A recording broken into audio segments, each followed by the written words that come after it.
लक्ष्मी के पीछे मत दौड़ो भैया, भक्ति के पीछे चलो। लक्ष्मी के पीछे चलोगे तो लक्ष्मी की आड़ में ठाकुर जी नहीं दिखेंगे, क्योंकि ठाकुर जी लक्ष्मी से आगे चलते हैं। लेकिन भक्ति के पीछे चलोगे तो ठाकुर जी पीछे पीछे चलेंगे, लक्ष्मी भी पीछे पीछे चलेगी। इसलिए भक्ति का आश्रय लो, भक्ति के मार्ग पर चलो भैया। कल नगर संकीर्तन हुआ, हमारे सब हिसार के वैष्णव जन खूब आनंदित हो रहे थे। हमारे दिव्य भैया खूब मधुर संकीर्तन कर रहे थे। इन्होंने एक बात बताई कल संकीर्तन में कि महाप्रभु श्री चैतन्य महाप्रभु जब हरिनाम संकीर्तन करते थे तो लोग बाग अपने घरों की खिड़कियां बंद कर लेते, गेट द्वार बंद कर लेते। जब कल नाम संकीर्तन सुबह शुरू हुआ 5:30 बजे, तो एक बार मुझे भी भय लगा। मैंने कि यार ये आसपास के घर वाले कहीं FIR नहीं कर दे, ये सुबह सुबह क्या इन लोगों को सूझ गया है। और भजन ताई गौर राधे श्याम हरे कृष्ण कूद कूद के नाच रहे थे। तो पहले तो मैं डर के मारे ही नहीं नाच रहा था, मैंने कि कोई FIR नहीं कर दे। अगले दिन वृंदावन में खबर पहुंचेगी, इंद्रेश जी गए और हिसार के लोगों ने उन पर FIR कर दी। लेकिन थोड़ी देर में देखा, जब प्रकाश हुआ तो लोग बाग अपनी खिड़की से कोई देख रहा है, कोई बालकनी में खड़े होकर देख रहा है, कोई घर के बाहर चाय पीता पीता ही देख रहा है। मैं कह रहा हूं एक क्षण के लिए भी वो लोग जब देख रहे थे और एक क्षण के लिए भी वैष्णवों का दर्शन करके नाम संकीर्तन सुन रहे थे, इसका प्रभाव उनके ऊपर कभी ना कभी तो होगा। एक क्षण के नाम संकीर्तन का प्रभाव कभी तो होगा। तो चैतन्य महाप्रभु जब कीर्तन करते थे, लोग बाग अपने घर के द्वार खिड़की सब बंद कर लेते थे। तो भैया बहुत सुंदर बात बता रहे थे, बोले कि महाप्रभु जी चरण पकड़ लेते थे, बोले बस एक बार हरि बोल बोल दो, आपका कुछ नहीं लगेगा, आप बस एक बार ठाकुर जी का नाम बोल दो। नामेर भिकेरी अमी प्रेम रे भिकेरी, अमी प्रेम रे भिकेरी। महाप्रभु कहते, बोले कि भिक्षा दो, तो लोग बाग दाल चावल आटा लेकर के आते, तो महाप्रभु जी अपने पात्र को पीछे कर लेते। बोले क्या चाहिए, लेके तो आए सामग्री। बोले नहीं, नाम रे भिकेरी अमी प्रेम रे भिकेरी। हम तो नाम के भूखे हैं, हम तो प्रेम की भीख मांग रहे हैं आपसे। आप भगवान नाम बोल दो, एक बार हरि बोल बोल दो। जैसे ही हरि बोल बोलते, बोले परिवार में कितने लोग हैं, बोले 5 लोग हैं, सबको बुला दो। सब लोग मिलके 5 बार हरि बोल बोल दो, बस हरि बोल हरि बोल हरि बोल। सब लोग बोलते, तब चैतन्य महाप्रभु नाचते, बस बस हमारी भिक्षा मिल गई, और कुछ नहीं चाहिए हमको। नाम में कितनी सामर्थ्य, हमारे पूर्वाचार्यों ने यही समझाया। हमारे वृंदावन में एक महात्मा है, मैं नाम नहीं लूंगा, उनके पास कोई व्यक्ति जाता है और लिफाफे में यदि कोई दक्षिणा रख दे ना, तो वो क्या करते हैं, जैसी दक्षिणा चढ़ाई तो वो कहेंगे लिफाफा खोलो। बोले अरे नहीं नहीं महाराज जी, हमारी श्रद्धा सुमन है। बोले वो तेरी श्रद्धा सुमन स्वीकार है, खोल तो सही। खोले, कितने रुपया है? बोले 101 रुपए हैं। बोले अच्छा चलो 101 बार राधा राधा राधा राधा राधा बोलो। गिनती करवाते हैं 101 बार। जैसे ही 101 राधा हो गए, सो वो दक्षिणा उसकी गोद में डाल देते हैं। बोले कि अब इसको जाके कहीं गौशाला में दे देना, किसी असहाय को दे देना। बोले महाराज जी आपके लिए। बोले कि मेरी भिक्षा तो तूने दे दी, तूने राधा बोल दिया, बस हो गया, मेरे को यही दक्षिणा चाहिए। एक बार एक आदमी तगड़ा फंसा, वो 11,000 रुपए ले गया और उसने जैसे महाराज जी को चढ़ाए, महाराज जी बोले खोलो, श्रद्धा सुमन है। महाराज जी बोले खोल तो सही। नहीं महाराज जी आप कहीं लगा, तू खोल तो। खोले, कितने हैं? बोले 11,000। महाराज जी के चेला बोले बेटा कर रहा फंसा आज तो। महाराज जी बोले शुरू हो जा, 11,000 राधा नाम बोल, जितनी बड़ी दक्षिणा उतना ज्यादा नाम। और बोले जब तक 11,000 नहीं हो जाए उठना नहीं यहां से। जब उसका नाम पूर्ण हो गया, फिर बोले किसी गरीब कन्या का विवाह करा देना, उसमें दे देना, किसी गौशाला में गौ सेवा के लिए दे देना, किसी वैष्णव संतों का भंडारा करा देना। हमारी भिक्षा तो नाम में है, तुमने नाम दे दिया और क्या चाहिए। आप नाम के महत्व को, बल को, सामर्थ्य को समझ नहीं पाए हो अभी तक, इसीलिए लक्ष्मी के अनुगामी बन रहे हो। लक्ष्मी से, मेरा अभिप्राय बुरा नहीं मानिएगा, लक्ष्मी से मतलब धन के अनुगामी, वैभव के, सांसारिक विषय भोगों के, नाम प्रतिष्ठा यश वैभव के अनुगामी हम लोग बनते जा रहे हैं। नाम के अनुगामी बन जाओ। हिसार के लोग संकल्प ले लें, हमारा बंसल परिवार और जो भी लोग यहां नए आए कथा जिन्होंने पहली बार सुनी, आज हमको एक दक्षिणा दो। कल से बिना भगवान नाम गाए 108 बार, 500 बार, 1000 बार, जितनी सामर्थ्य हो, गिनती पापों की करो, नाम की कभी गिनती मत करो। जब तक मन करता रहे तब तक नाम गाते रहो ठाकुर जी का। और नाम को एक बालक यहाँ कल ये बैठे जी सामने बैठे, इतना सुंदर इसने प्रश्न किया। कल हम इनके घर गए, मुझे अभी याद आ गया, तो इन्होंने कहा महाराज जी हम अपने बड़ों का नाम नहीं लेते, दादा दादी पिताजी माताजी इनका नाम नहीं लेते क्योंकि वो बड़े हैं। हम भगवान का नाम क्यों लेते हैं? और शब्द कितना अच्छा था, बोले दादा दादी तो बड़े हैं, भगवान तो परम है, तो हम उनका नाम क्यों लेते हैं? बहुत सुंदर प्रश्न। देखो वो केवल नाम नहीं है, ठाकुर जी का केवल नाम नहीं है, वो साक्षात मंत्र है। और हमारे यहां तो वैष्णव रीति में नाम ही ठाकुर जी हैं। भगवान नाम, आपने कहा कृष्ण, ये शब्द नहीं है, ये वाक्य नहीं है, ये साधारण नाम नहीं है, साक्षात कृष्ण ही है शब्द के भीतर। इसलिए भगवान नाम में दोष नहीं होता, ठाकुर जी का नाम नहीं है। गोस्वामी तुलसीदास, सूरदास, मीराबाई, जितने भी आपके आचार्य हैं, सबने ठाकुर जी को बाद में देखा, पहले नाम का आश्रय लिया, क्योंकि नाम ही कृष्ण है। मुझसे किसी ने कहा भगवान को जन्म किसने दिया, तो उत्तर आया नाम ने, भगवान के नाम ने। भगवान की नाम ही मतारी है ठाकुर जी की, उन नाम में ही छुप करके बैठे रहते हैं। उसी नाम के पर्दे को निरंतर खोलते रहो, खोलते रहो, बोलते रहो, बोलते रहो, एक दिन उसी में से प्रकट हो जाएंगे श्री राधा वल्लभ लाल, श्री बांके बिहारी लाल, श्री राधा रमन लाल। इसलिए भैया नाम के महत्व को समझो। भगवान नाम में बहुत सामर्थ्य है, वो केवल नाम नहीं है, स्वयं ठाकुर जी हैं, उसका आश्रय।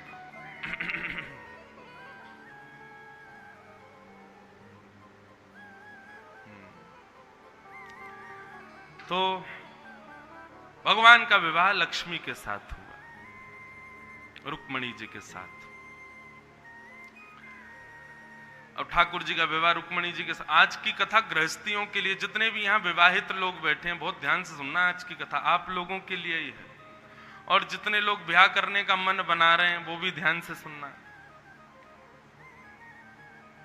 क्योंकि अब हमारे ठाकुर जी गृहस्थी हो गए ना, तो अब आज की कथा विश्राम दिवस की गृहस्थियों के लिए, बाकी की 6 दिन की कथा प्रेमियों के लिए, भक्तों के लिए, वैरागियों के लिए, ज्ञानियों के लिए।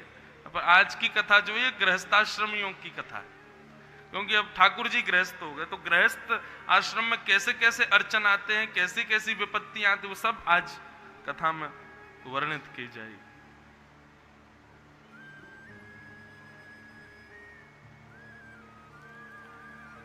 तो भगवान का विवाह रुक्मणी जी के साथ में हुआ। द्वारिका में एक सत्राजित नाम का यादव रहता था, उसके पास एक मणि थी, उस मणि का नाम था सिमंतक मणि।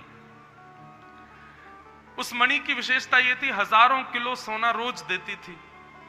भगवान ने जाकर के सत्राजित यादव को एक प्रस्ताव दिया कि भाई तुम अकेले व्यक्ति इतने 1000 किलो सोने का क्या करोगे? तो सत्राजित ने क्या करूं फिर मैं?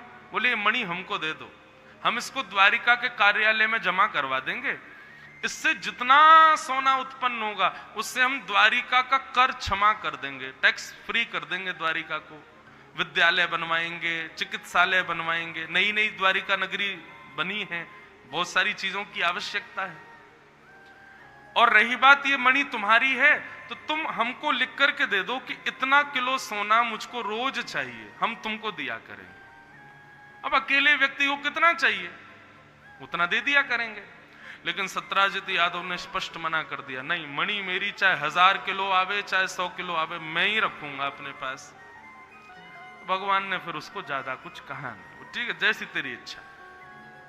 लेकिन बंधुओं इसी स्थिति को कहते हैं लोभ। ठाकुर जी के हृदय में लोभ आया ऐसा नहीं, पर ठाकुर जी अब जो भी लीला करेंगे सब हमको समझाने की, कभी भी किसी की वस्तु के प्रति लोभ मत करो। पाप के पिताजी का नाम है लोभ। जिस दिन लोभ आया उस दिन सब आ जाएंगे। तो भगवान ने जाकर के प्रस्ताव रखा कि मणि हमको दे दो। सत्राजित ने मना कर दिया। अब हुआ क्या कि सत्राजित का छोटा भाई एक दिन मणि पहन करके नगर में घूमता घूमता जंगल में गया, वहां उसको एक शेर ने मार दिया और मणि लेकर के वो शेर चला गया। शेर को एक भालू ने मार दिया, मणि लेके भालू चला गया और कलंक लग गया भगवान के ऊपर। क्यों? क्योंकि 2 दिन पहले भगवान ने ही मांगी थी और 2 दिन बाद ही वो मणि के सहित भैया गायब हो गया सत्राजित का। तो उसने पूरे नगर में हल्ला मचा दिया, द्वारिकाधीश ने मेरे भाई को बंदी बना लिया है और मणि इन्होंने छुपा के रख ली अपने पास। इसको क्या कहते हैं बंधु? कलंक। जब आपका कोई अपराध नहीं होता और जबरदस्ती आप पर ही संदेह किया जाता है। ये हर परिवार में किसी ना किसी को एक बार तो देखना पड़ता है अपने जीवन में। ठाकुर जी भी देख रहे हैं। भगवान को जब ये बात पता चली तो ठाकुर जी पहले तो हंसे बहुत जोर से। मंत्रियों ने आके बताया पूरी द्वारिका में ठाकुर जी आपके नाम के पीछे कलंक लग रहा है, सब यही चर्चा कर रहे हैं। बोले द्वारिकाधीश ने मणि चुरा ली, द्वारिकाधीश ने मणि चुरा ली। भगवान अपने मंत्री सुमंत से बोले सुमंत, कितनी विचित्र है ना दुनिया। द्वारिका बसाई हमने, यहां जितने लोग हैं इन सबके लालन पालन पोषण का ध्यान रखता हूं मैं। मेरी मेहनत का सब लोग खाते हैं और आज इनको एक क्षण नहीं लगा मेरे विपरीत होने में। इनकी सेवा में क्या कमी छोड़ी मैंने? मैं चाहता तो इन सबको मथुरा ही छोड़ के आ जाता जरासंध के युद्ध के बाद, लेकिन सबको संग लेके आया। और आज एक बार भी इनके मन में यह नहीं आया कि हम ठाकुर जी के ऊपर कलंक लगा रहे हैं। यही है संसार बंधुओं। सब आपसे केवल प्रेम ही करेंगे, सब आपकी केवल प्रशंसा ही करेंगे, सब आपके केवल यश ही गाएंगे, गुण ही गाएंगे ना। जब भगवान को नहीं छोड़ते संसार के लोग, आपको क्यों छोड़ेंगे? एक दिन आएगा जो आपसे प्रेम करते हैं, जो आपका यश गाते हैं, वे ही आपके विपरीत खड़े होंगे एक दिन। और ये सावधानी से सुन लीजिए, इस सभागृह में बैठे हर व्यक्ति के साथ ऐसा होगा। संसार का नियम है, सबको सहना पड़ेगा। इसलिए पहले से प्रिपेयर्ड रहो। प्री प्रिपरेशन का फल ये होता है कि जब वो घटना घटती है ना तो दुख कम होता है। इसलिए प्री प्रिपेयर्ड रहो। हम भागवत जी की शरण में आए ना, एक हमारे साथ बहुत बढ़िया बात हुई कि हम यहां पढ़ करके जीवन में कोई घटना होती है ना तो वो हम पहले पढ़ चुके हैं यहाँ पे, ये होगा सबके साथ, तो इसलिए ज्यादा कष्ट नहीं होता है। इसलिए प्रिपेयर्ड रहना।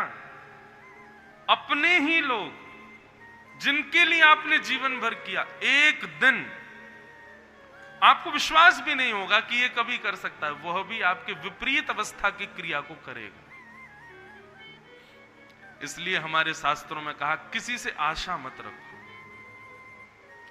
एक्सपेक्टेशंस ऑलवेज हर्ट्स, आशा ही परमम दुखम।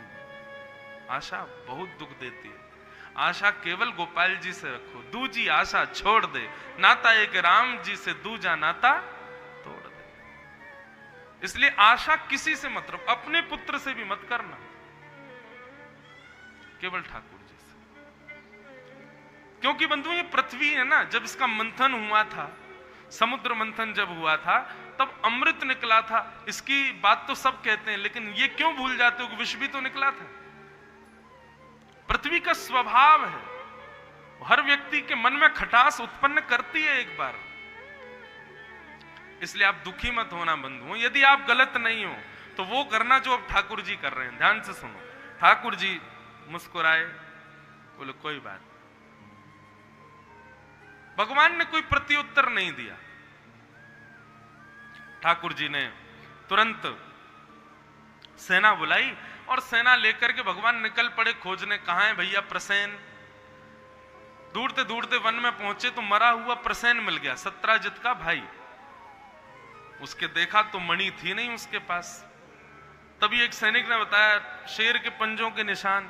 पीछे पीछे गए तो आगे भालू शेर मरा पड़ा था, वहां भालू के पंजों के निशान। पीछे पीछे गए तो एक गुफा में घुस गए, वहां जाकर के ठाकुर जी ने मणि उठा ली। इतने में ही एक विशाल भालू ने भगवान के ऊपर आक्रमण किया। 18 दिन तक ठाकुर जी ने युद्ध किया और 18 दिन बाद जब उस भालू की नस नस ढीली हो गई, पसीना पसीना हो गया, चरणों में गिर गया, बोले भगवान क्षमा कर दो, मैं पहचान गया आप मेरे रघुनंदन श्री राम हो। भगवान बोले द्वारिकाधीश को राम बोल रहे हो, कौन हो भैया? बोले हम जामवंत। जामवंत हूं भगवान। जामवंत नाम सुनते ही ठाकुर जी ने हृदय से लगाया, वाह जामवंत जी प्रणाम आप। बंधुओं, जामवंत जी की पूर्व से ही इच्छा थी कि भगवान से कभी मेरा संबंध हो। जामवंत जी चिरंजीवी हैं, मतलब सतयुग में भी थे, द्वापर में भी थे, त्रेता में भी थे, कलयुग में भी हैं जामवंत जी। तो जामवंत जी ने ठाकुर जी के चरणों में प्रणाम करते हुए कहा, भगवान कैसे आना हुआ? ठाकुर जी ने मणि की पूरी बात बताई। तो जामवंत जी ने कहा, मणि आप ले लीजिए, लेकिन दोनों हाथ आगे करके लीजिए। भगवान ने दोनों हाथ आगे किए, तो एक हाथ में मणि रख दी, दूसरी हाथ में अपनी बेटी का हाथ रख दिया। कौन है? जामवती। और भगवान का दूसरा विवाह जामवती के साथ हुआ। बोलो जामवती रमण भगवान की।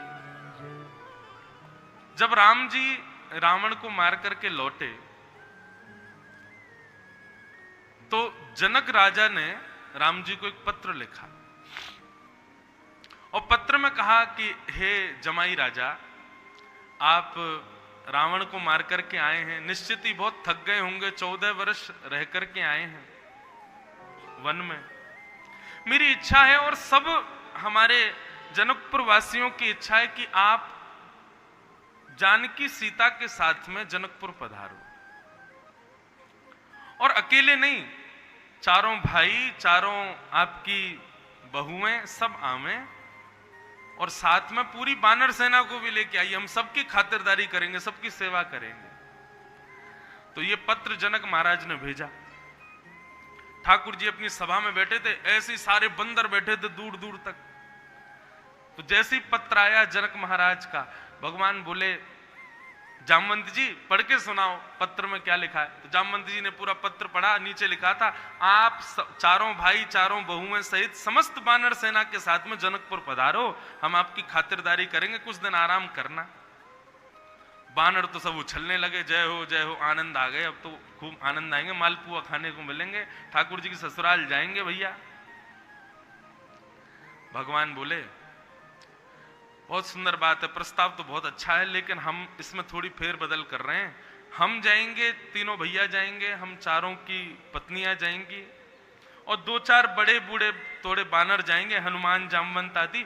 हम पूरी बानर सेना को नहीं लेके जाएंगे। बानर सब उदास हो गए, बोले हमको क्यों नहीं लेके जाओगे? ठाकुर जी बोले भैया ससुराल की बात है, ससुराल में नाक देखनी पड़ती है, थोड़ी अदब से जाना पड़ता है। ये तुम सब बानर एक दूसरे के छीन झपट के खा जाते हो, कहीं भी बैठ जाते हो, कहीं भी चढ़ जाते हो, कोई भी भोजन, बानर का स्वभाव है, प्रेम से तो नहीं खाएगा, छीन के ही खाएगा। और हमसे ज्यादा बानरों को कौन जाने। वृंदावन में हमने देखे ना, बंदर को आप जैसी आम दो तो यहां से दोगे तो ऐसे मुंह कर लेगा, यहां से दोगे तो ऐसे कर लेगा, लेकिन वही आम आप लेके चलने लग जाओ, सुई दौड़ के छीन लेगा। उसका स्वभाव होता है। कई बंदरों का प्रेम से नहीं लेते, उनको तो छीन के ही खाना है। राम जी बोले आप सब बानर यहीं रहो अयोध्या में, हम लोग जाएंगे। बानर बोले हाँ सही बात है, रावण से मरवाने के लिए तो हमको सबसे आगे रखा आपने, और यहाँ खातिरदारी होगी, मालपुआ मिलेंगे खाने को, तो हम सबसे पीछे हैं, हमको यहीं छोड़ जाओ। जामवंत जी ने भगवान से जाकर कहा जय जय ले चल, ये भी बेचारे आनंद करे आएंगे। बोले नहीं देखो भाई, पूरी जनकपुर में उपद्रव मचा देंगे ये लोग, सबके घर उजेड़ देंगे, और हमारी जनकपुर के लोग हमारी बड़ी खातिरदारी करते हैं, हम नहीं चाहते कि हमारी हंसी हो वहां पर। जामवंत जी बोले मैं दायित्व लेता हूं, एक भी बानर कुछ भी अपने मन की इच्छा नहीं करेगा, ये सब लोग मेरा अनुकरण करेंगे, मैं जो करूंगा ये सब वही करेंगे। राम जी बोले पहले ट्रायल दिखाओ हमको। तो सब बानरों के आगे जामवंत जी खड़े हो गए। जामवंत जी अपना उल्टा हाथ उठाए तो सारे बानर उल्टा हाथ उठाए। जामवंत जी इधर देखें तो सब बानर उधर देखें। जामवंत जी बैठ जाएं तो सारे बानर बैठ जाएं। जामवंत जी जोर जोर से सांस लें तो सब बानर सांस लें। राम जी बोले हाँ अब ठीक है, ऐसे ही रहना भैया वहां पे। बोले बिल्कुल ऐसे ही रहेंगे, लेकिन आप हमको ले चलो। ठाकुर जी ठीक है, करो तैयारी, सबको ले चलो। अब महाराज बानर बिल्कुल बढ़िया, सबने कुर्ता बनवाए अपने, छोटे छोटे कुर्ता, और सब बानर चल रहे हैं एक लाइन में, बिल्कुल इतने शिष्टाचार जैसे 26 जनवरी को परेड होती 26 वहां पे क्या कहते हैं इंडिया गेट पे, तो सारे हमारे जवान जैसे एक साथ पैर आगे पीछे करके चलते हैं, ऐसे सब बानर चल रहे हैं। और जिस नगर से निकले महाराज सब वाहवाही करें, भैया ऐसे बानर कभी नहीं देखे हमने। जामवंत जी आगे चल रहे हैं, जामवंत जी इधर देखें तो सब बानर इधर देखें, जामवंत जी नीचे देखें सब बानर नीचे देखें, जामवंत जी बैठ जाएं तो सब बैठे। जामवंत जी को प्यास लगे तभी सब पानी पीवें। जनकपुर में जैसे ही प्रवेश हुआ, अटारियों पर गोपियां खड़ी हैं जनकपुर की, अपने पहुना, पहुना मतलब जमाई की स्वागत में।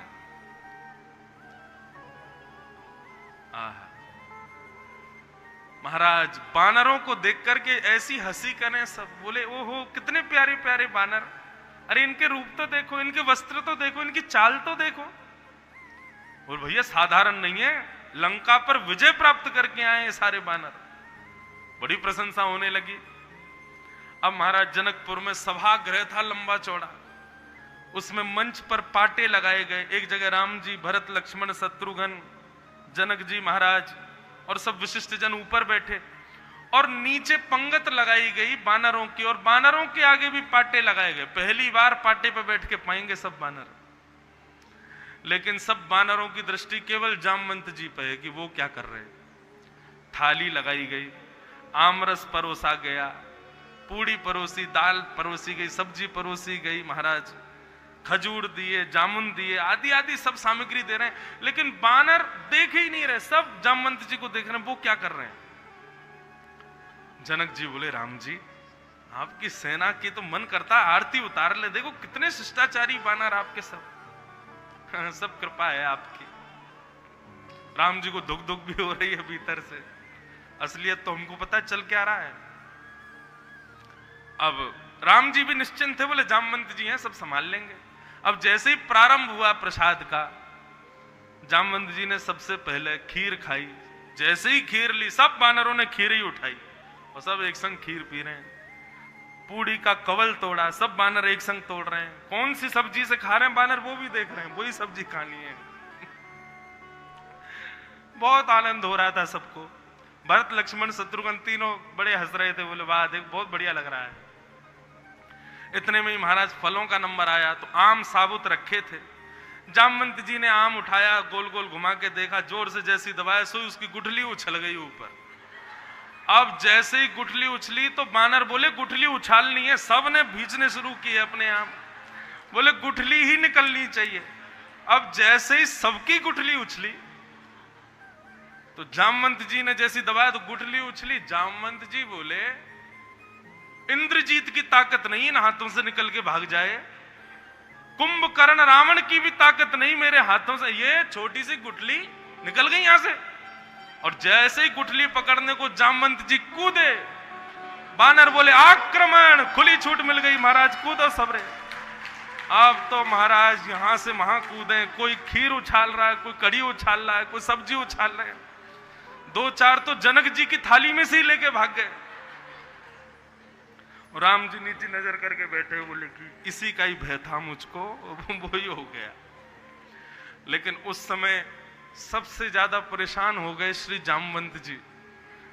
बोले भैया ये क्या हो गया, मेरी वजह से सब बिगड़ गया माहौल। जामवंत जी उदास हताश हो गए और यहां राम जी भी उदास हो गए।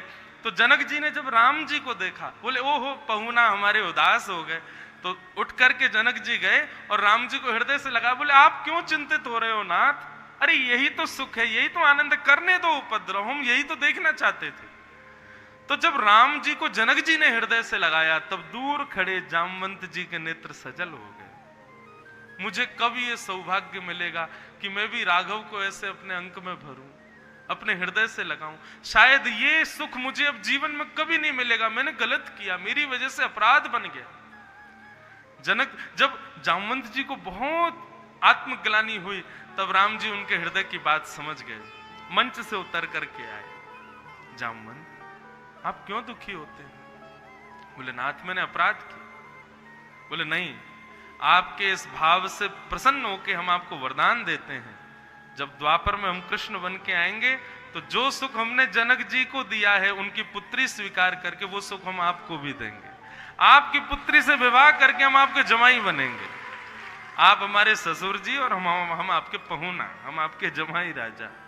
तो आज द्वापर में ठाकुर जी ने वो लीला पूर्ण की और जामवंत की पुत्री श्री जामवती के साथ में भगवान ने दूसरा विवाह किया।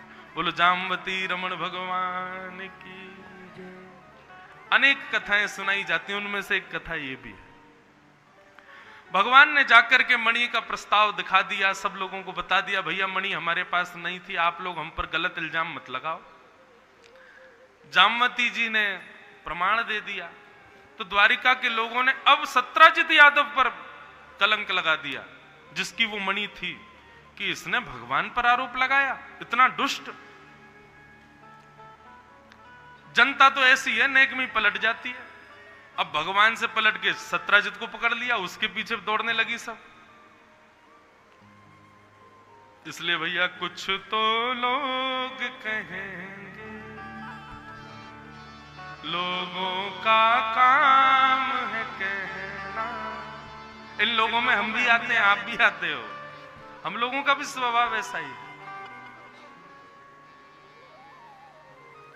छोड़ो बेकार की बातों में, भजो राधे कृष्णा। कुछ तो लोग कहेंगे, लोग तो कहते रहेंगे भैया तुम अपना भजन किया करो, भगवान नाम जपा करो, आपको उससे भयभीत होने की आवश्यकता। जीवन में परिस्थिति ऐसी आएगी, सबकी आएगी, भयभीत मत हो। भगवान नाम गाते रहो, ठाकुर जी की शरण लेते रहो और उसी से अपना जीवन उद्धार करो। तो भगवान के दो विवाह हो गए। अब सत्राजित यादव की जब निंदा होने लगी तो सत्राजित ने सोचा मैं क्या करूं, इस निंदा से कैसे बचूं। तो सत्राजित ने अपनी बेटी सत्यभामा का विवाह भगवान से करा दिया। बोले भगवान मेरे संबंधी हो जाएंगे तो लोग मेरी निंदा नहीं करेंगे। और भगवान से तीसरा विवाह हुआ सत्राजित की पुत्री सत्यभामा का। बोलो सत्यभामा रमण भगवान की। कितने सारे रमण हैं ठाकुर जी, लेकिन सबसे प्यारे तो श्री राधा रमण हैं। हम ब्रजवासियों की सबसे प्रिय तो राधा रमण है। तो रुक्मणी रमण, जामवती रमण, सत्यभामा रमण, तीन विवाह ठाकुर जी के हो गए। लेकिन इस मणि ने अभी पीछा नहीं छोड़ा भगवान का। सत्राजित ने दहेज में मणि दी भगवान को। जैसे ही मणि देखी भगवान की आंखें लाल पड़ गई, बोले ले जाओ उसको वापस, नहीं चाहिए हमको, इसने हमारे सब पूरा जीवन उल्टा फुल्टा कर दिया, इसने चाहिए ही नहीं। इसलिए किसी भी वस्तु के प्रति बंधुओं लोभ मत करना। लोभ बहुत विचित्र है, वो किस रूप में आपको परेशान करेगा आपको भी नहीं समझ आएगा। इसलिए लोभ केवल हरि दर्शन और हरिनाम संकीर्तन का होना चाहिए। सांसारिक किसी विषय का कभी लोभ मत करना, नहीं तो वो विचित्र प्रकार से आपके ऊपर आक्रमण करवाएगा। ठाकुर जी यही बता रहे हैं। अब भगवान का विवाह तो हो गया सत्यभामा के साथ, लेकिन सत्यभामा का पहले विवाह किसी और से पक्का हो गया था और उस व्यक्ति से विवाह हुआ नहीं। तो उसने सोचा कि विवाह तो हुआ नहीं और मणि भी कृष्ण ने ली तो है नहीं, मणि मतलब हमारे पूर्व ससुर जी के पास ही है, तो क्यों ना मणि हम चुरा लें। तो सत्यभामा के पूर्व मंगेतर ने सत्यभामा के पिताजी सत्राजित को मार दिया और मणि लेकर के वो चला गया। अब तो भगवान के तीसरे ससुर जी पधार गए। जैसे ही ठाकुर जी को पता चला हमारे ससुर जी पधार गए, भगवान इतना रोए, इतना रोए, इतना रोए, इतना रोए, बस पूछो मत कितना रोए, जबरदस्ती रोए। अरे मुझसे बहुत प्रेम करते थे, मेरे ससुर जी कहां चले गए। सत्यभामा को रिझाने के लिए ठाकुर जी रो रहे थे ताकि ये रीझ ही रहे हमसे कि देखो हमारे ससुर जी, हमारे पिताजी से ठाकुर जी कितना प्रेम करते हैं। लेकिन ठाकुर जी का नाटक उल्टा पड़ गया ठाकुर जी पे। सत्यभामा बोली आप रोइए मत, मैं जानती हूं मेरे पिताजी से आप बहुत प्रेम करते थे। ठाकुर जी बोले बहुत प्रेम, मैं इतना वसुदेव जी से प्रेम नहीं करता जितना तुम्हारे पिताजी से करता था। कैसे हो गया ये सब? सत्यभामा बोली अब एक काम कीजिए, आप इतना रोइए मत, मेरी पिता की मृत्यु का बदला आप ही लीजिए। जाइए, जाकर के मेरे पिता के हत्यारे को मार दीजिए। और सुनिए, वो मणि लेकर के भागा है मेरे पिताजी की, वो मणि आप उससे लेकर के आइए और आकर के मुझे दे दीजिए। भगवान बोले हम तो बचना चाह रहे थे, ये तो उल्टा ही हो गया। भैया ने ऐसे मत आगे क्या करो, बढ़ो आगे, धीरे से बोल दे करो, भैया खिसक जाओ, आ जाओ, थोड़े थोड़े आगे आ जाओ, हैं बैठ जाओ। तो क्या बता रहा था मैं, कहां चल रही थी कथा? हैं? हाँ, तो सत्यभामा ने कहा कि आप जाइए मेरे पिता के हत्यारे को मार के आइए और मणि ले आइएगा। भगवान बोले ये मणि नहीं छोड़ेगी हमारा पीछा। फिर से आ गई।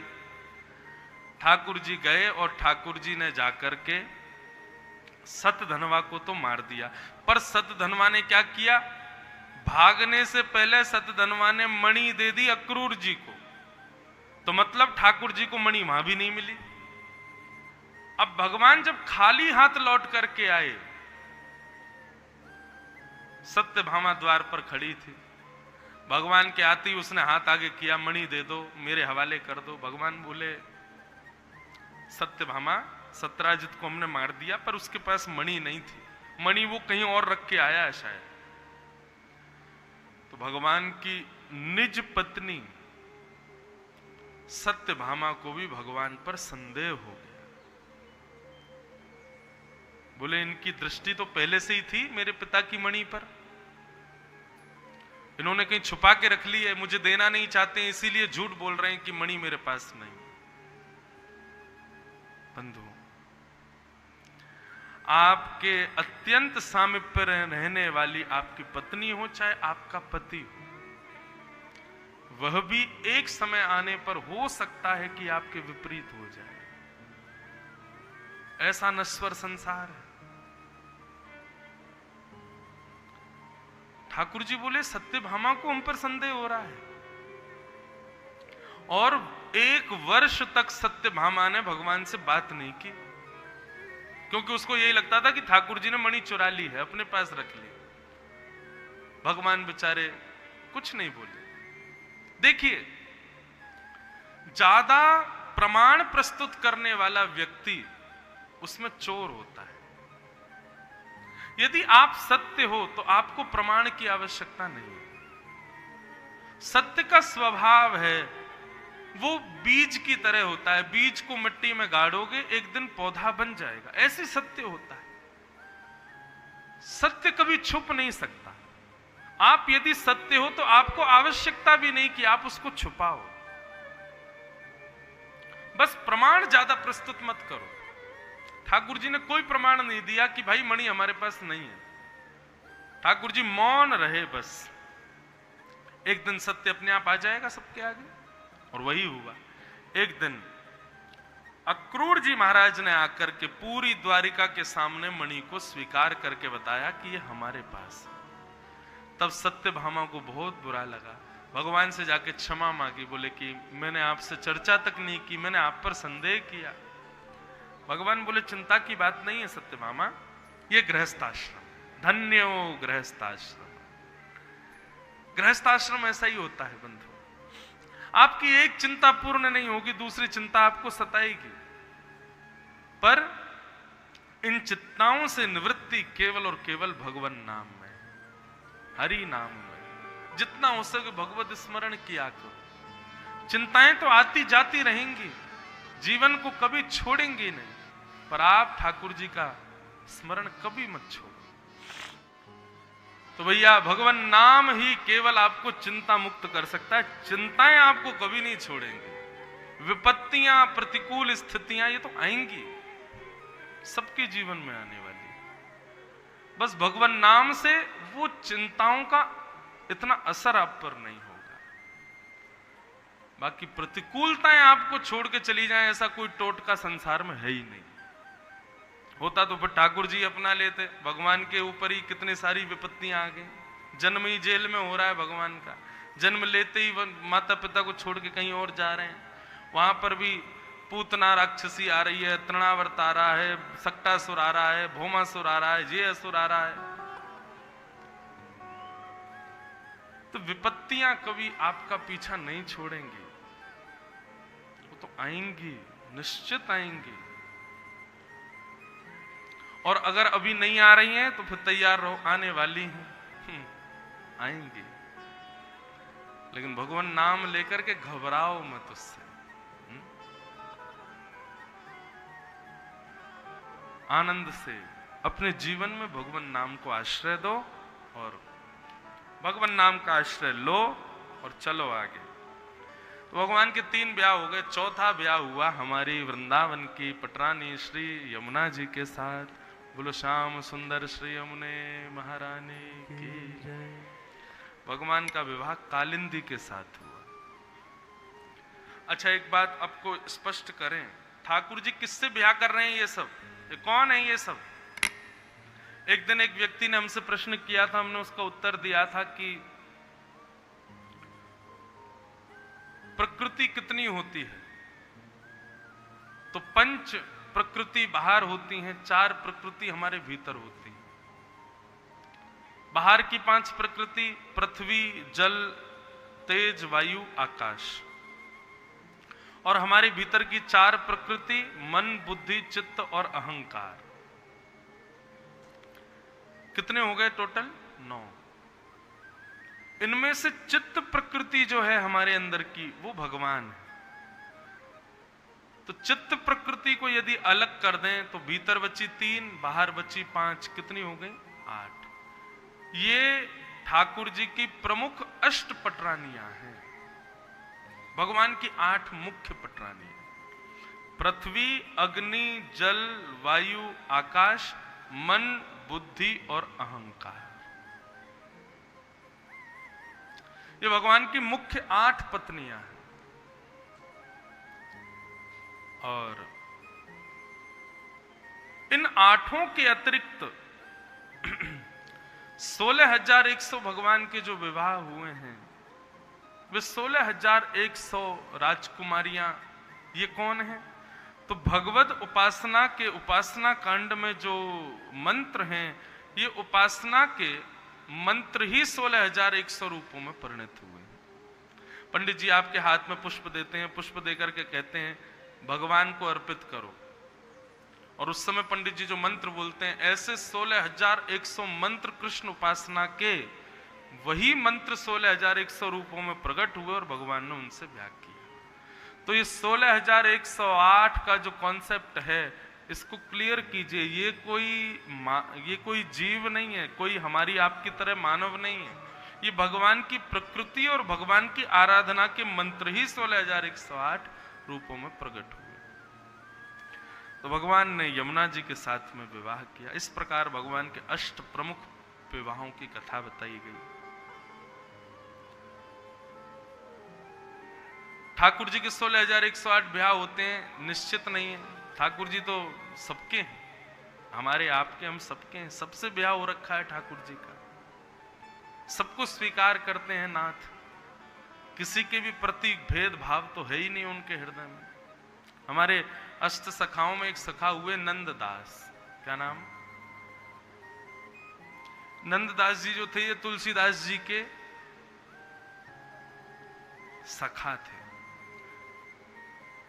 नंददास जी के जो बड़े भैया थे, वो तुलसीदास जी के सखा थे।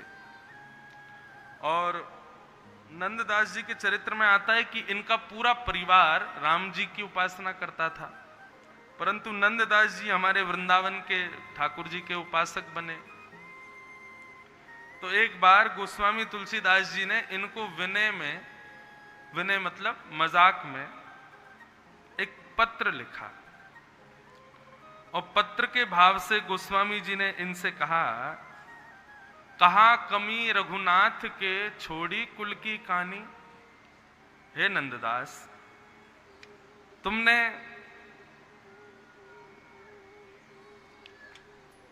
अपने राम जी को क्यों छोड़ दिया?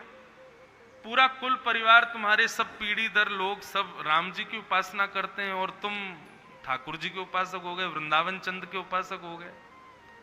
कहा कमी रघुनाथ के छोड़ी कुल की कहानी, घर को परनो परिहर्यो कहो कौन उपदेश, तुलसी यासों जानिए नहीं धर्म को लेश।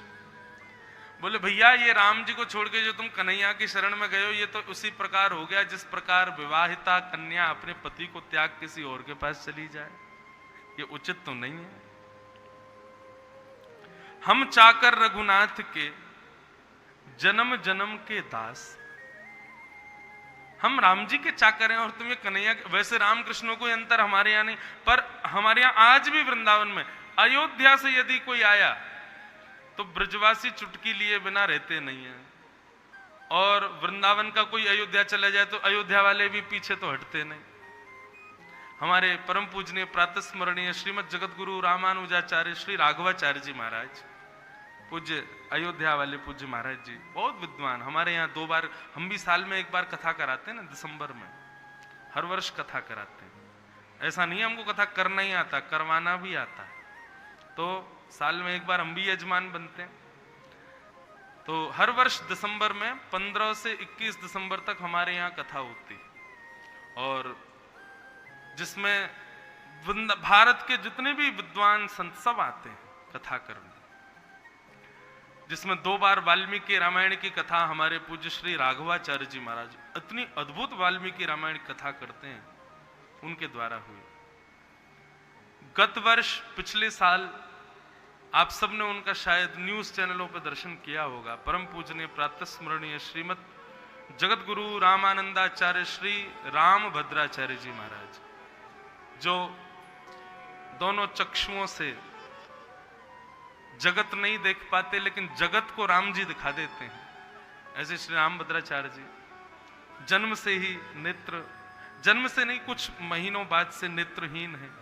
पर भारत का ऐसा कौन सा शास्त्र या कौन सी ऐसी भाषा दुनिया की जो वो नहीं जानते, सब पता उनको, कुछ पूछ लो सब जानते हैं। तो पिछले वर्ष उन्होंने कथा की थी, भागवत में वेद स्तुति है उसके ऊपर, पर 7 ही श्लोक बोल पाए 7 दिनों में।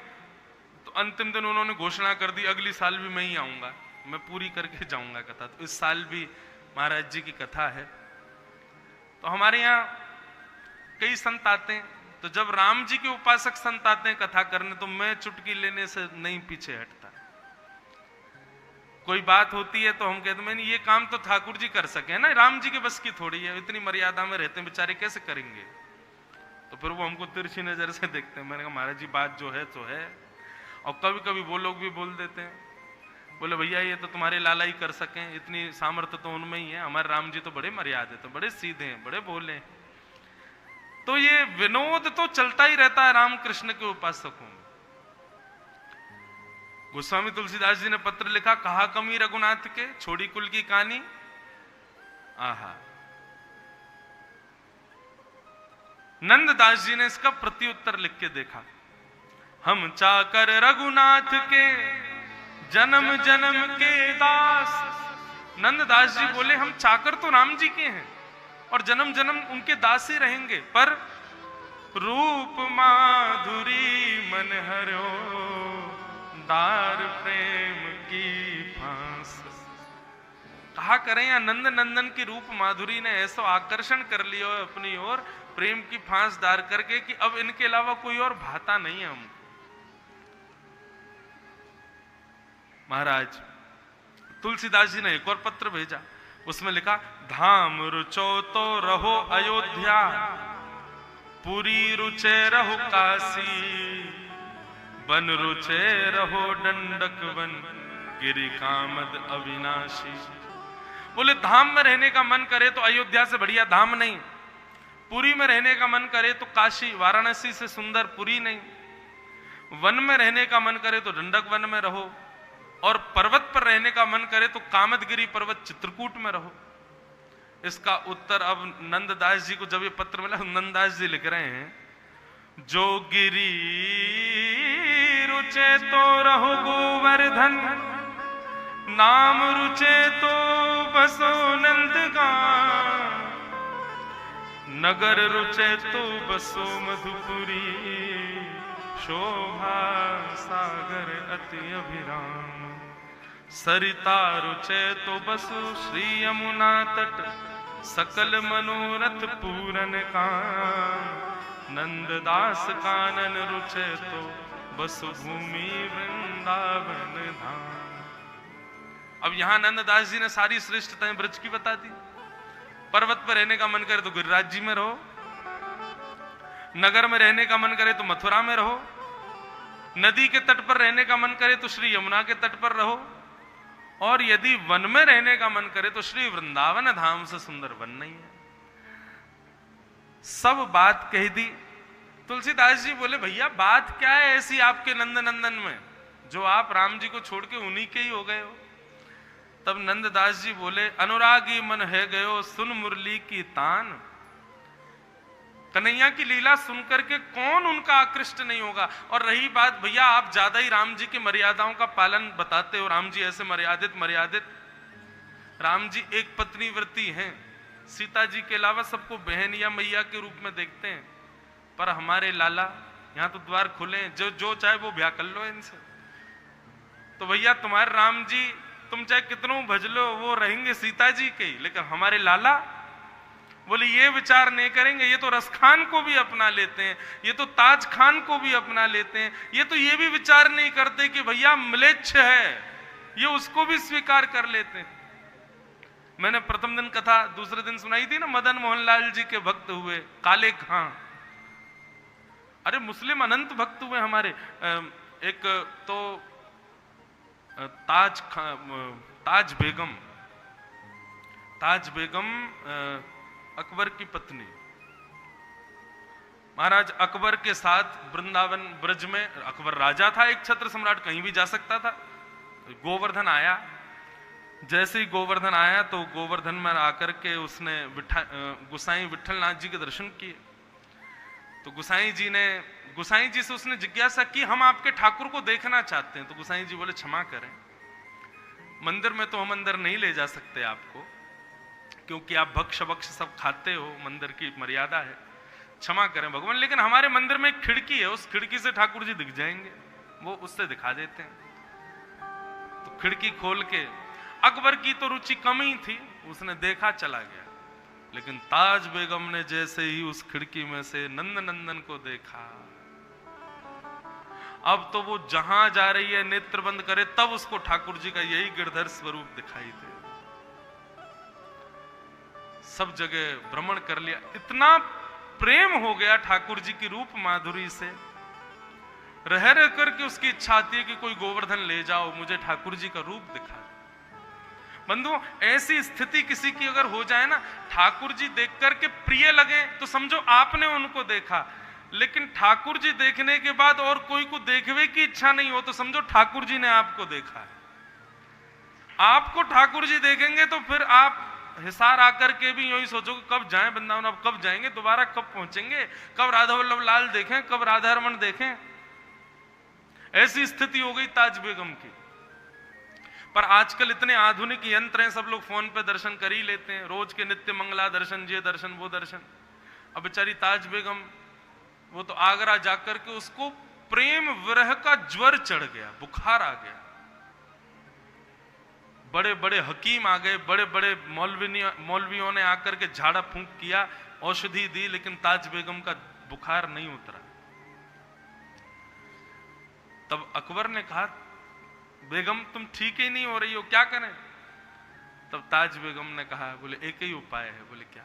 मुझे वृंदावन भेज दो, मेरी वहीं कुटिया बना दो, मैं क्षमा चाहती हूं आपसे, पर पता नहीं क्यों मेरा रोम रोम, मेरा चित्त प्रवृत्ति, मेरे सब कुछ नंद नंदन हो गए हैं। जब से मैंने उनको निहारा है तब से मेरी उनमें आसक्ति हो गई। अकबर बोला अरे वो मूर्ति है, उसके प्रति इतने, बोले तुम्हारे लिए होगी, मेरे लिए नहीं है। मैंने जब उनको देखा मुझे बिल्कुल ऐसा अनुभव नहीं हुआ कि वो कोई मूर्ति है, मुझे ऐसे लगा कोई ग्वारिया बालक खड़ा है मेरे सामने। और नाथ मैं आपसे प्रार्थना करती हूं, मैं अगर आप चाहते कि मैं जीवित रहूं तो मुझे आप वृंदावन भेज दो।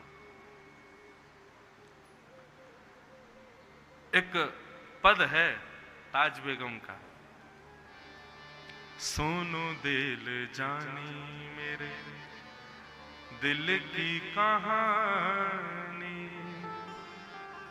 सुनो दिल जानी मेरे दिल की कहानी, तेरे हाथहू बिकानी, तेरे हाथहू बिकानी, बदनाम भी सहूंगी, सुनो दिल जानी मेरे दिल की कहानी। देव पूजा ठानी में नवाजहू भुलानी तजे, कलमा कुरान तेरे गुनन गहूंगी, सुनो दिल जानी मेरे दिल की कहानी, तेरे हाथहू बिकानी, बदनाम भी सहूंगी, सुनो दिल जानी मेरे। नंद के कुमार कुर्बान तेरी सूरत पे, वृंदावन छोड़ अब कहीं ना रहूंगी, सुनो दिल जानी मेरे दिल की कहानी। सांवला सलोना सिर ताज सिर कूल दिए, हो तो मुसलमानी हिंदुआनी हो रहूंगी, सुनो दिल जानी मेरे दिल की कहानी, तेरे हाथहू बिकानी, बदनाम भी सहूंगी, सुनो दिल जानी। ऐसी ताज बेगम जो वृंदावन आकर के रहने लगी, वो तो कई मंदिरों में प्रतिबंध था उनका जाना, वो बाहर बैठ जाती और जो भी मंदिर से दर्शन करके आता उससे पूछती कैसे लग रहे हैं, बोले आज पीतांबरी पहनी है। माला कैसी, बोले ऐसी माला है। कानों में, बोले ऐसे कुंडल। सिर पर, बोले आज तो मुकुट पहना, आज पाग पहनी। और जैसा चिंतन उसको दर्शनार्थी बताते, ताज बेगम वैसा ही चित्र बना देती ठाकुर जी का प्रत्यक्ष, और फिर प्रमाण के लिए जाती, ऐसे ही लग रहे हैं अंदर, बोले हाँ बिल्कुल ऐसा लग रहा है कि कोई भीतर से ही चित्र लेके आया हो। तब ताज बेगम हृदय से लगाती, मेरा दर्शन हो गया।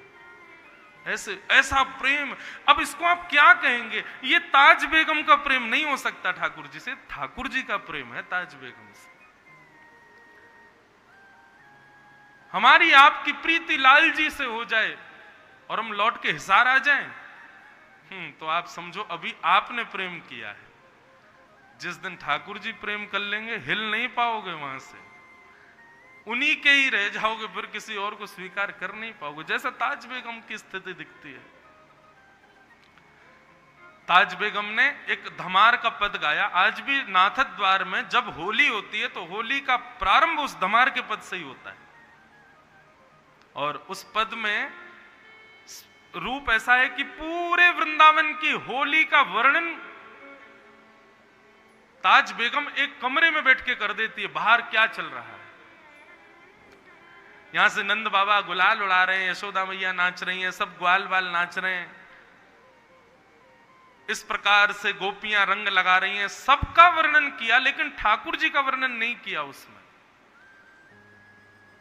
सबका वर्णन करते करते करते ताज बेगम जैसे ही अंतिम पद लिखने लगी, ठाकुर जी के रूप माधुरी का वर्णन करने लगी, वर्णन करते करते पद की पूर्णता होने से पहले ताज बेगम के प्राण निकल गए और भगवान में विलीन हो गए। तो उसका पद का जो एक छंद अपूर्ण रह गया, उसको पूर्ण करने के लिए वृंदावन में आकाशवाणी हुई और स्वयं श्याम सुंदर ने उस पद को पूर्ण किया। नित्यत आवत ताज के प्रभु गावत गीत धमार, ठाकुर जी ने पूर्ण किया। अरे महाराज, ऐसी ऐसी कथा हमारे वृंदावन ब्रज की और वहां के वैष्णव भक्तों की कि उनको ही सुनते रहो और उन्हीं में ही मदमस्त रहो। तो नंददास जी बोले, भैया तुम्हारे राम जी तो एक पत्नी व्रती है, हमारे लाल जी तो सबको स्वीकार करते हैं, इसलिए मैं इन्हीं की शरण में आ गया हूं। और बात यह है कि आप लोगों ने मेरा नाम रामदास रखा होता तो काम चलता, आपने मेरा जन्म से नाम ही नंददास रख दिया, तो जन्म से ही मैं उनका हूं, अब इसमें मैं क्या कर सकता हूं। तो ठाकुर जी बहुपत्नी रखे हैं, ये आश्चर्य का विषय नहीं है। ठाकुर जी की तो सब पत्नी है, मैं भी हूं, आप भी, हम सब ठाकुर जी के। तो इसलिए भैया भगवान के 16,108 ब्याह हुए। अब हम कथा को थोड़ी गति दे दें, फिर आप सब भंडारा पाना, हम भी निकलेंगे आगे कथा के लिए।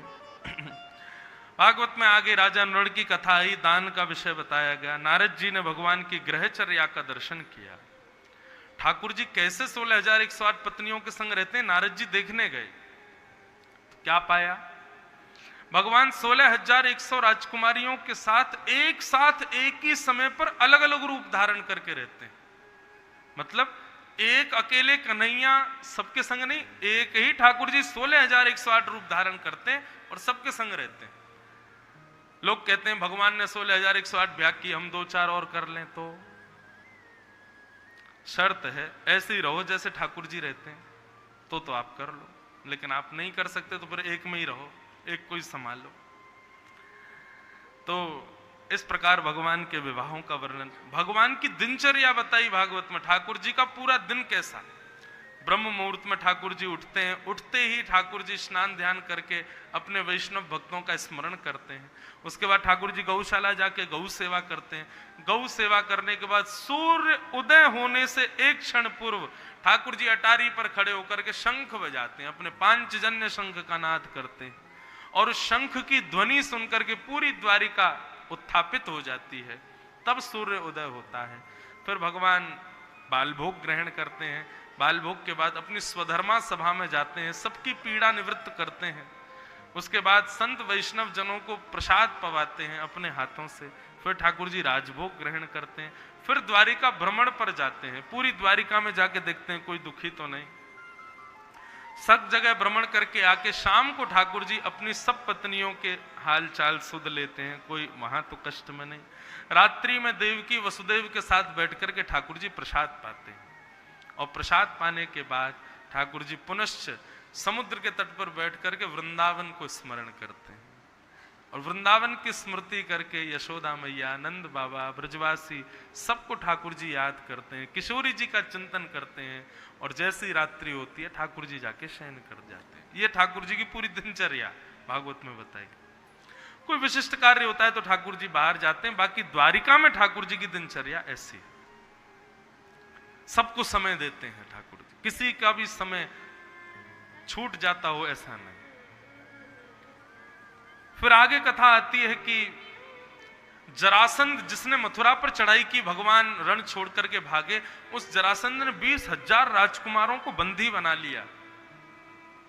20,000 राजकुमारों ने भगवान से प्रार्थना की, बोले आप हमको मुक्त करवाओ ठाकुर जी, ये बहुत दुष्ट राजा है। भगवान भीम और अर्जुन के साथ गए और भीम के द्वारा जरासंध का वध करवाया। वहां से 20,000 राजकुमारों को मुक्त करके भगवान राजसूय यज्ञ में गए पांडवों के, और पांडवों के यज्ञ में जाकर के भगवान ने सबकी पादुका उठाने की सेवा रखी। जितने यज्ञ में लोग आए सबकी पादुका रखने की सेवा ठाकुर जी ने स्वीकार की। अग्र पूजा किसकी हो, यह प्रस्ताव जब रखा गया तो भगवान का नाम आया, बोले सबसे पहले इनकी पूजा करो। इस बात से नाराज हो गया शिशुपाल, भगवान को गालियां देने लगा। 101 गाली होते ही भगवान के सुदर्शन चक्र ने उसका सर धड़ से अलग कर दिया। बंधुओं, शिशुपाल जो था, जब इसका जन्म हुआ था, इसकी 4 आंखें थी और 4 भुजा भी थी। ज्योतिषियों ने कहा जिसकी गोद में जाती 2 भुजा और 2 आंख गिर जाएं, समझो वही मारेगा। तो शिशुपाल की माता जी सबकी गोद में देती है उसको। भगवान गए, भगवान के संबंध में था शिशुपाल। भगवान जैसे ही गए तो शिशुपाल को जैसे ही भगवान की